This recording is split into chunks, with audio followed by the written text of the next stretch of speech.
বন্ধুরা আজকে আমাদের গ্রামের পুজো শীতলা মাতার পুজো অর্চনায় আমরা ঘটোত্তোলনে এসেছি সবাই মিলে। বন্ধুরা দেখতে পাচ্ছ আমরা খুব আনন্দ করছি, তার সাথে আমাদের বক্স চলে এসেছে আর আছে আমাদের সাথে ব্যঞ্জো পার্টি। চলো তোমাদের একটু পুকুরের ঘাটের দিকে নিয়ে যাই, যেহেতু আজকে গ্রামের মায়েরা সবাই মিলে ধুনুচি মাথায় দেবেন। বন্ধুরা আজকে আমরা ঘটোত্তোলনের ঠিকরা মন্দিরের কাছে এসেছি। তোমরা যারা আমার কাছের বন্ধু রয়েছো তোমরা জেনে থাকবে এখানে আমাদের বড় করে দুর্গা ঠাকুরের পুজো হয়ে থাকে। তো বন্ধুরা তোমরা খেয়াল করছো এখানে আমাদের মায়েরা সবাই তৈরি হয়ে পড়েছেন ধুনুচি মাথায় দেবেন বলে। আর এদিকে খেয়াল করছেন পুরোহিত মশাই আমাদের যারা দাসী রয়েছেন উনাদের সাথে কি যেন মন্ত্র পড়ছেন ওদিকে। তো বন্ধুরা আমাদের সবকিছু কমপ্লিট, এবার মায়েরা মাথায় ধুনুচি নিয়ে মন্দিরের দিকে রওনা দিচ্ছেন।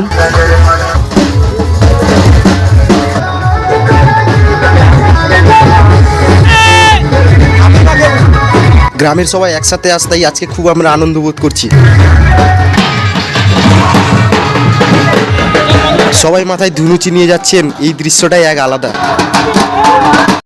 তো বন্ধুরা গ্রামের পুজো আর সবাই মিলে নাচবো না এটা হতেই পারে না, যেহেতু আমরা মেদিনীপুরের ছেলে তো আমাদের গানের সাথে তো নাচতেই হবে বলো। যেহেতু আজকে অনেকদিন পর মন খেয়ালের মতো নাচতে পারছি।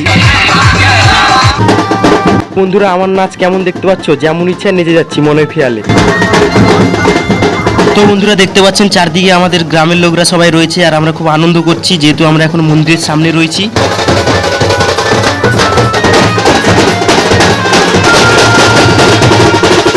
চলো বন্ধুরা তোমাদের আমাদের মন্দিরকে দেখানো হয়নি, যেহেতু আমাদের শীতলা মায়ের মন্দিরের পুজো চলছে। তো চলো তোমাদের একটু দেখানোর চেষ্টা করি। দেখো আমাদের শীতলা মা রয়েছেন, সবাই মিলে বলো জয় শীতলা মায়ের জয়। চলো আজকের মতো টাটা।